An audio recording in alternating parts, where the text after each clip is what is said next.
Olá, pessoal. Boa tarde para quem é da tarde, bom dia para quem está no dia e boa noite para quem está nos ouvindo na noite. Da última vez nós gravamos um vídeo falando que tudo é vibração, né? Que tudo é energia e como essas vibrações e energias podem nos auxiliar ou nos perturbar. E nessa linha de raciocínio foi sugerido para nós que falássemos sobre o Covid, né? A imunidade, os estados de imunidade que a gente pode alcançar num momento tão delicado desse que a humanidade atravessa, né? Então a gente vai pegar esse gancho com energia, vibração, para a gente tentar entrar nesse assunto do vírus, né? Como que isso chegou para nós, como que isso a gente pode reverter. Então, para a gente começar a compreender bem essa questão do verbo, da energia, da vibração, eu vou recorrer a um filósofo italiano que desencarnou em 1972 e deixou uma obra muito importante. Acho que a principal dela para esse assunto de energia, né, de humanidade que a gente vive, é essa grande síntese. Nesse livro, A Grande Síntese, ele vai trazer inicialmente a fala de São João, né? Capítulo 1, versículos de 1 a 4. No princípio era o Verbo, e o Verbo estava com Deus, e o Verbo era Deus. Tudo foi feito por ele, e nada do que ele tem sido feito foi feito sem ele. Nele estava a vida, e a vida era a luz dos homens. Então, no sentido, tentando traduzir, né, interpretar a materialidade dessa fala de São João, o Pietro Baldi descreve a manifestação do universo como sendo o verbo, a vibração, né? Som e vibração. As ondas vibracionais, elas podem ser classificadas segundo a sua natureza. Nós vamos ter aí ao nosso redor dois tipos de ondas, as mecânicas e as eletromagnéticas. Então, daí dá para a gente começar a entender que é o verbo divino como a manifestação do universo, o som, né? Tudo isso seria a propagação e a intenção criadora de Deus. Para a gente entender essas questões, a gente vai falar rapidamente, né? Um exemplo de onda mecânica é o som. E a onda eletromagnética é a luz que se propaga no vácuo como as ondas de calor. Para nós, isso até aqui não é nenhum conceito espiritualista, não é nenhum conceito da doutrina espírita, é um conceito de física mesmo que é abordado nas escolas, né, no ensino médio, a partir aí do primeiro ano do ensino médio. E aí, analisando a onda, a frequência de uma onda, ela é decorrente da vibração da fonte que produziu. Então, dependendo da velocidade dessa vibração, é que o objeto vai se apresentar para nós de forma física, líquida, gasosa ou outros estados não visíveis. Então, o nosso grande aprendizado é esse, que né, já é matéria de Enem, nível médio, é que nós não temos só 3 estados da matéria. Até bem pouco tempo a gente ensinava nas escolas sólido, líquido e gasoso, mas hoje a física já admite os estados não visíveis, né, principalmente o plasma, que é matéria que não atinge a nossa retina, né? O nosso globo ocular não tem estrutura para identificar esses níveis de matéria, mas eles são reais e mensuráveis. Então, de acordo com a definição da física, tudo é uma interpretação de estados vibracionais. Inicialmente, gera-se por vibrações inaudíveis. Nós vamos ver daqui a pouco que tem níveis de som que o nosso tímpano não registra, mas eles existem. Ao caminharem para a manifestação perceptível, então essa vibração ela vai aumentando de velocidade, de intensidade, e aí sim o nosso tímpano é capaz de registrar. Tudo tem uma frequência que mantém sua forma e substância. Muda-se a frequência, muda-se a forma. O estado mais prático para a gente entender, a frequência mais moldável da água é no estado líquido, não que no estado de gelo ela não seja moldável, é mais difícil moldar a frequência, né, quando a água está no estado sólido. Então, o que vai acontecer? Então, essa frequência é a mesma substância, água, H2O, mas ela tem uma frequência no nível sólido e tem uma outra frequência no nível gasoso, e se a gente pudesse perceber ela em estado de plasma, teria uma outra frequência. Da mesma forma, as cores são frequências e a gente não consegue enxergar o infravermelho, né? o micro-ondas e nem as ondas do rádio, e nem consegue ver a partir do ultravioleta.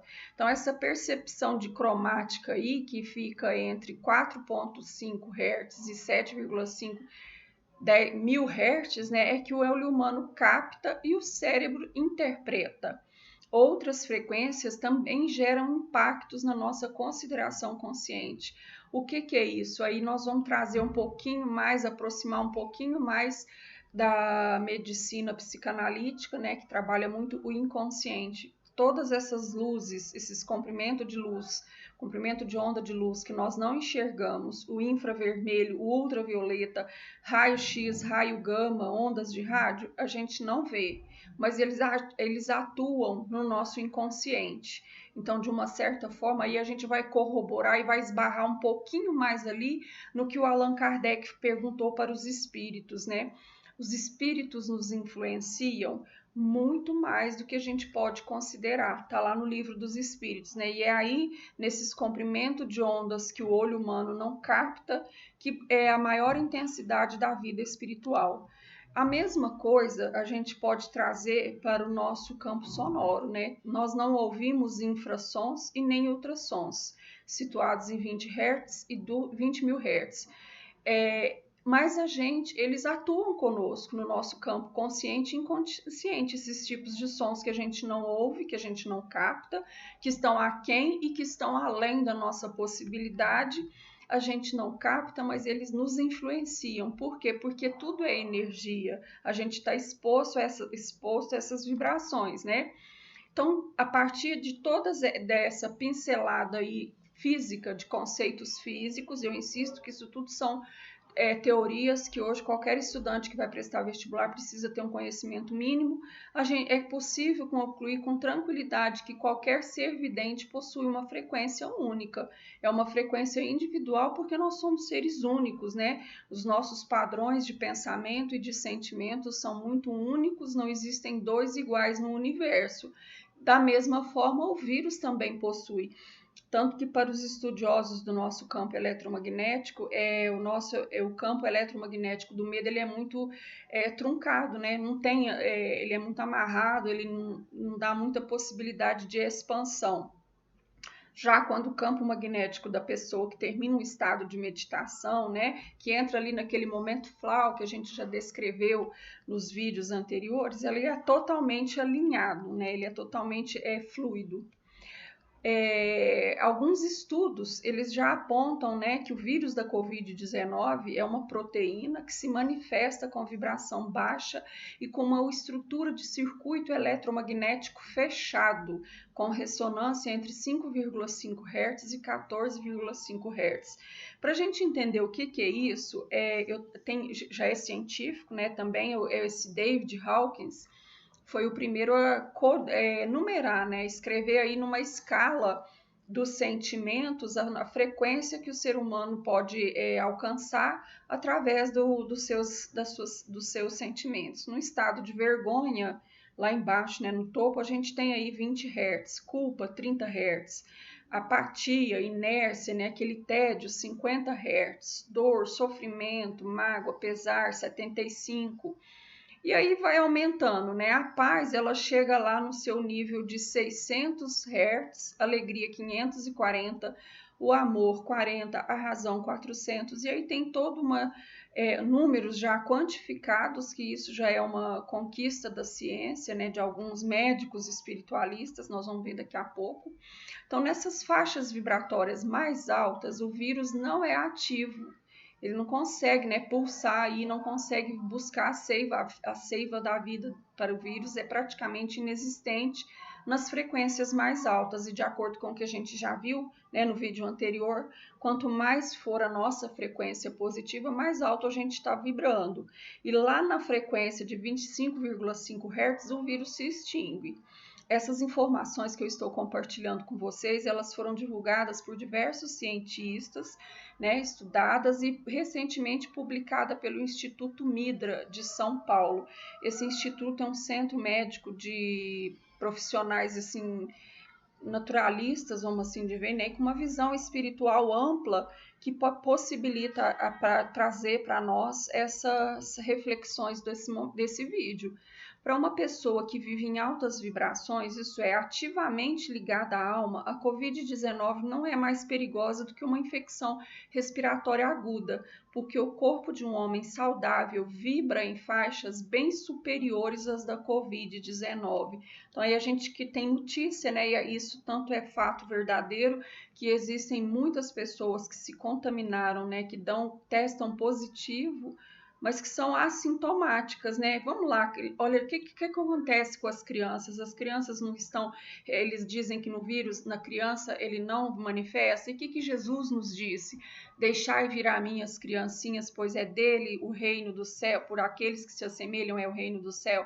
Então, a criança, ela é um padrão alto por natureza, né? Ela ainda tem toda uma inocência de sentimentos, ela tem estados de raiva, estados de birra, vamos dizer assim, mas a frequência da criança ainda é muito pura. Se assim não fosse, Jesus não teria feito essa comparação para que nós nos voltássemos, né? Fizéssemos as pazes com a nossa criança interior para a gente poder continuar elevando o nosso patamar vibratório.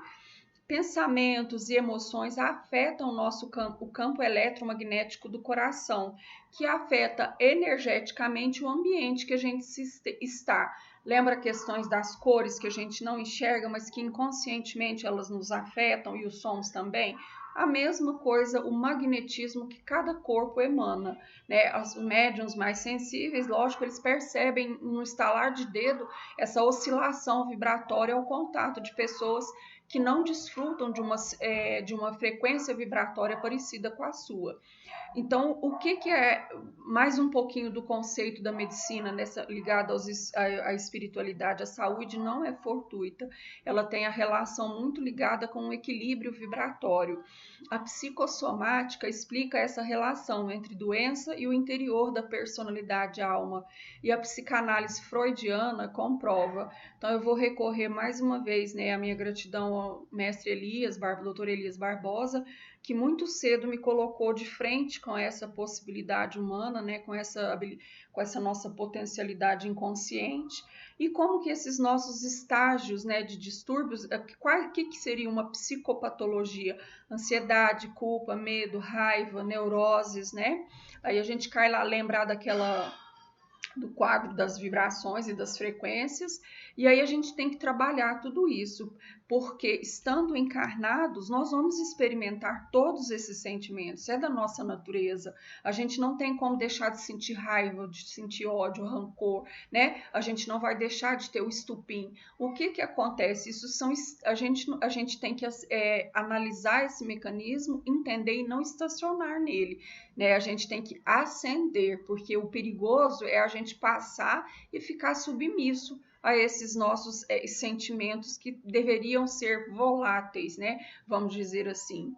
Uma equipe de cientistas e uma organização de pesquisa e de educação sem fins lucrativos, reconhecidas internacionalmente, o Institute of Heart Math, lançaram recentemente uma luz sobre a ciência do coração.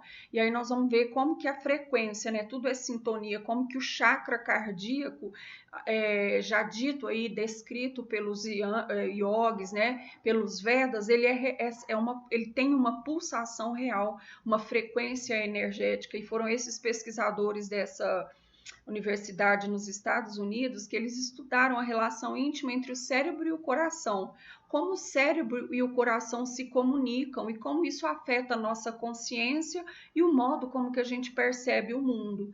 Os cientistas dessa HeartMath descobriram que o coração faz muito mais do que apenas bombear sangue por todo o corpo.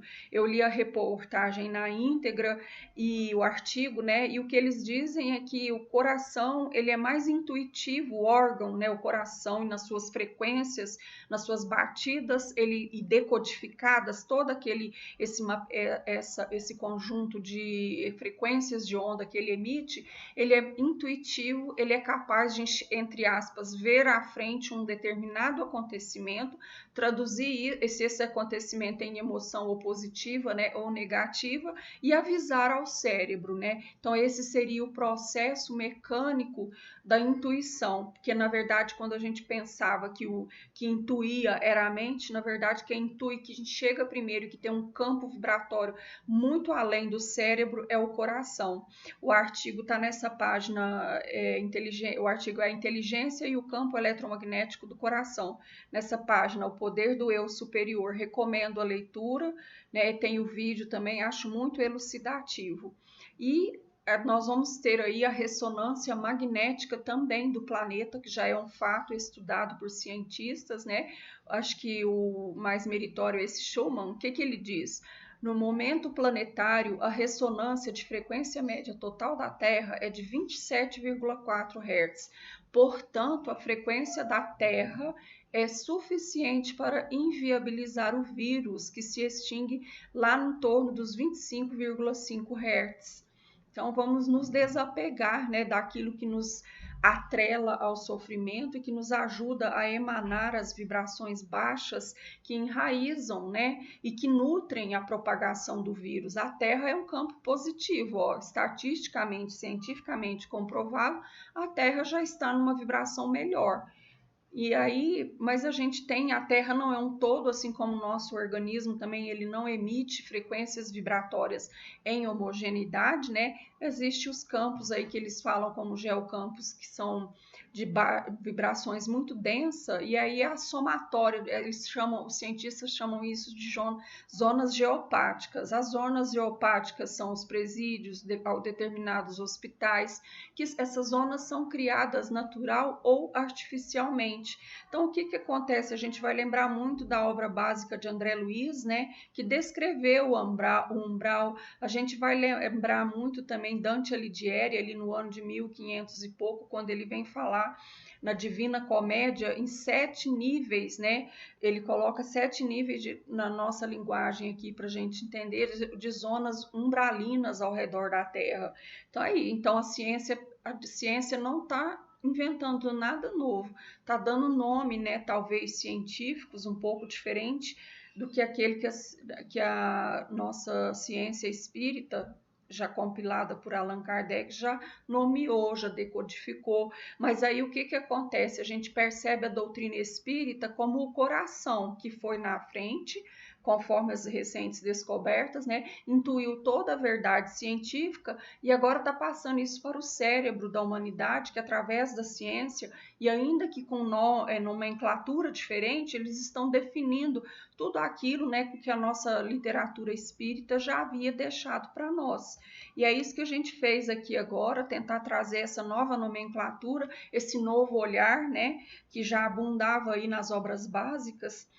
E tem também, ainda esbarrando nesse conceito de saúde que o vírus nos trouxe, nos faz pensar na nossa própria vibrações, tem uma frase muito interessante de Miguel Couto, né, que, dado a sua expressiva participação na medicina no início do século passado, né, ele traz essa frase assim, ó, não existe doença, existe doentes. Então, se eu não me sentir doente, a doença vai passar por mim, que é que nem assim aquele estágio de raiva, de rancor, né? Um sentimento negativo que é inerente à nossa humanidade, nós não vamos evitar ele tem que passar por nós, mas eu não tenho que ser a raiva, né? Deixar minha vida ser programada pela raiva e nem a minha vida ser programada pela doença, e a partir disso eu sou um ser saudável. O Miguel Couto foi membro titular da Academia Nacional de Medicina, né? Ele ocupava 3 cadeiras aí na medicina, seu tempo, foi deputado também, tamanha a sua contribuição para a medicina na época.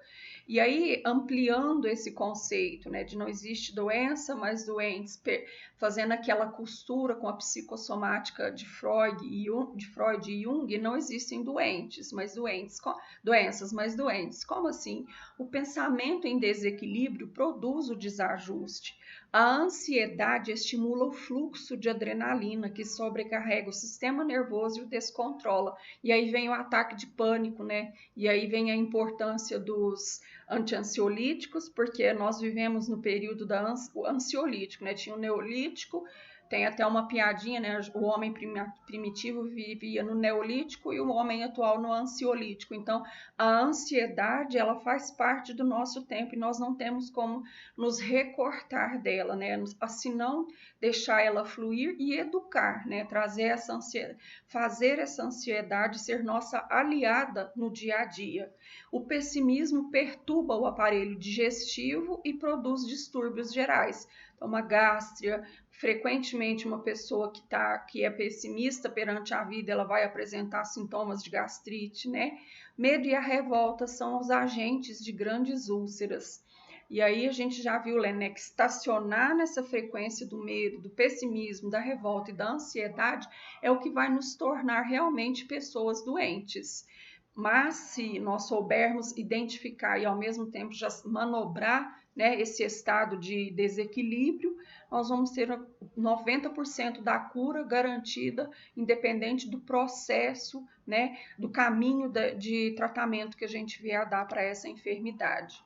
E aí eu vou trazer mais uma frase esplêndida, né, que assim com muita sabedoria, todo o seu conhecimento, né, que Albert Einstein deixou, embora não sendo médico, mas conhecendo toda essa nossa realidade vibratória, toda essa camada que vibra em nós através dos sons e das cores, ele fala o seguinte: a medicina do futuro será a medicina das frequências. Por quê? Porque se o meu aparelho digestivo estiver vibrando numa frequência de desajuste, de pessimismo, de ansiedade, eu vou entrar ali no aparelho que regula a frequência e automaticamente puxar a cura de volta para esse sistema comprometido, né? E aí nós vamos trazer novamente Freud e Jung, né, para cá, para a gente pensar. A proposta de cura deles, ela perpassa do seguinte modo: a gente tem que conter o ego. O que é o ego? O ego é o pai de toda aquela sintomática lá, angústia, revolta, medo, né, ansiedade. Então, à medida que o ego vai saindo do controle, ou seja, a ansiedade deixou de te dominar, você começa a dominar a sua ansiedade, a verdade começa a surgir. E aí deixa a gente ser a gente mesmo, porque quantas ações nossas elas são paralisadas pelo medo, pela ansiedade, né, pela culpa, e aí a gente se paralisa. O que a gente tem que fazer? A gente tem que sentir, né, e perceber por que nós estamos sendo bloqueados, qual o sentimento que está nos bloqueando de agir ao alcance e em encontro ao nosso bem-estar. Porque quanto mais elevada for a sua vibração, menos densa é a sua realidade e maior é o seu amor. Então, o que acontece? Vamos dominar, né, essa nossa instintividade, né, que é regida aí pelo ego, para que a gente possa ir se espiritualizando. E dentro desse processo do homem, que ele vem se tornando cada vez melhor ao longo aí da humanidade, né, já saímos aí do berço primata, estamos caminhando aí até aprender a andar, aprender a utilizar as mãos, aprender a usar o intelecto. Agora vamos aprender o autocontrole do próprio organismo, que a nossa mente é essa usina geradora. Aqui como que esses médicos naturalistas, né, que ainda a gente não tem o aparelho capaz de mudar a nossa frequência vibratória, o que eles recomendam, né? E aí a gente vai trazer também novamente a filosofia indiana. A gente tem que ter fé e acreditar em nós mesmos, acreditar que por pior que sejam os nossos problemas, a gente tem a força necessária para vencer. Orar e vigiar os pensamentos, isso aí Jesus também já havia dito sobre essa importância, né? Pratique a reforma íntima. Olha, o Espiritismo fala, conhece-se o verdadeiro cristão pela sua reforma, né? Pelo esforço constante em dominar as suas más inclinações. Pratique a caridade do despreendimento, como diz lá o Evangelho, né? Que a mão esquerda não saiba o que faz a direita. A prática do evangelho no lar é uma usina muito poderosa de higiene do ambiente, né? Porque os nossos benfeitores, eles estão ávidos por essa limpeza fluídica, para ver a gente melhor, Leituras edificantes, né? Acreditar um pouco mais nas suas intuições. Quando a gente fala em leitura edificante, não adianta eu ler pela manhã uma página do Evangelho e durante a noite ou à tarde assistir esses programas sensacionalistas, né? De escândalo. Então, isso tudo é um conjunto que faz a gente, durante de práticas diárias, que vão auxiliar a gente a elevar o nosso padrão. Evite a raiva, a reclamação. Às vezes, o dispêndio de energia que a gente tem reclamando é absurdo. Então, quando a proposta, né, dos hindus e da yoga, quando ela faz, experimente passar um dia sem reclamar e veja como as coisas se transformam. E é na verdade, porque eu acho que a reclamação é um déficit de energia que a gente vai acrescentar na nossa qualidade de vida, que ele pode ser revertido, né, na gratidão, revertido em realizar pequenos feitos. E por fim, seja gentil, amável, misericordioso, corporificando, né, aquilo que Jesus fez tudo entre nós. Então, existe a cura para o vírus e para qualquer outra doença que entrar no nosso planeta. A cura é o amor. Por quê? Por todo esse cataclisma que a gente vive, né? Esse caos moral e social que o planeta tem passado e econômico também, está fazendo o nosso planeta evoluir. A gente está tão concentrado aí na energia do Covid, com tanto medo, que a gente não percebe, né? Mas que graças a Deus já foi medido. A vibração da Terra é superior. Então, todo o campo magnético da Terra, ele não está vibrando, a somatória não vibra na frequência do vírus. Pelo contrário, ela tem um tônus vibratório capaz de neutralizar o vírus. Mas quem é que está alimentando a permanência do vírus e às vezes até sofisticando essas novas variantes? Somos nós, né? Se eu der ouvido à propaganda sensacionalista, ao jornalista de escândalo, eu estou alimentando. Então vamos erradicar em nós para que a gente possa ascender junto com o planeta. No planeta já está indo, falta a gente acompanhar. Se essa mensagem, né, se essa nossa reflexão te ajudou, peço para você que compartilhe e ajude as pessoas a se tornarem cada vez mais conscientes das suas habilidades e da influência do meio espiritual nas nossas atitudes. Para a gente encerrar, aqui nós temos uma frase da Joana de Ângeles que diz o seguinte: a melhor maneira de compartilhar conscientemente da grande transição planetária é através da consciência de responsabilidade pessoal, realizando mudanças íntimas que se tornem próprias na harmonia e do conjunto. Na mente está a chave para que seja operada a grande mudança. Então, vamos partilhar dessa transformação com esforço diário, né, com orar e vigiar dia a dia, hora a hora, e deixo a todos o meu sincero agradecimento. Deixe as suas sugestões para os próximos vídeos. Namastê!